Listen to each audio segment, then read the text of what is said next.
President Joe Biden has approved a major disaster declaration for much of Texas following last week's winter storm that left millions of people without power amid freezing temperatures.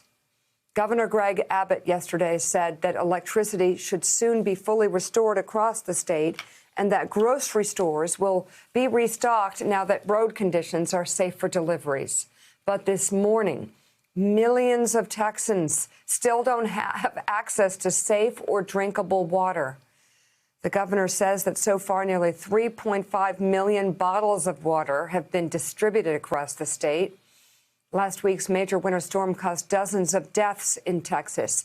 In San Antonio, a 69-year-old man was found dead inside his home. He didn't have electricity, and authorities say his bedroom was 35 degrees when they found him. In Abilene, authorities say a 60-year-old man was found dead in his home, as well as an 86-year-old woman whose daughter found her frozen in the backyard. And the family of 11-year-old Christian Pavon is suing the state's grid operator and power company after his mother found him dead in their freezing mobile home.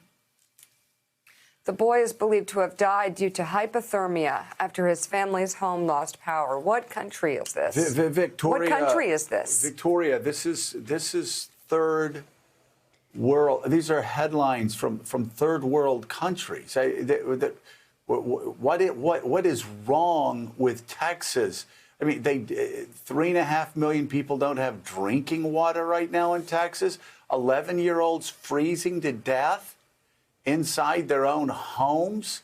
What is wrong with Texas? What has happened? What have the leaders of the state of Texas done, or not done, more importantly, over the past 20 years to allow Texans to suffer like this? Joe, it's exactly that, what they have not done. Back in 1999, under George W. Bush, when he was governor of the state, the state of Texas deregulated its energy market. So what that means is that the free market had complete reign over the electric companies, the processing of the energy, the delivery. And that's all fine and well. It makes for cheaper prices, and it works until it doesn't work. And it faltered first in 2011. We had a wake-up call then where we had massive blackouts.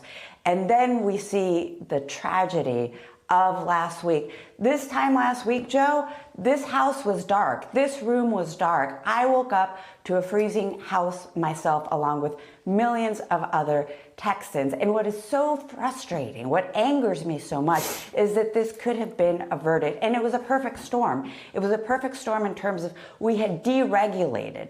And in addition to that, we had gone at it alone in deciding to be our own grid and shunning having any backup to the two other major grids of this country. You have both of these things working against us, and our state leaders ignoring all of the warning signs. And the blood of these folks are on their hands, of 11-year-old Christian Pavon, of the elderly folks across the state, of other folks who are in the midst of suffering without water, some folks still without electricity. It's because of the lack of leadership.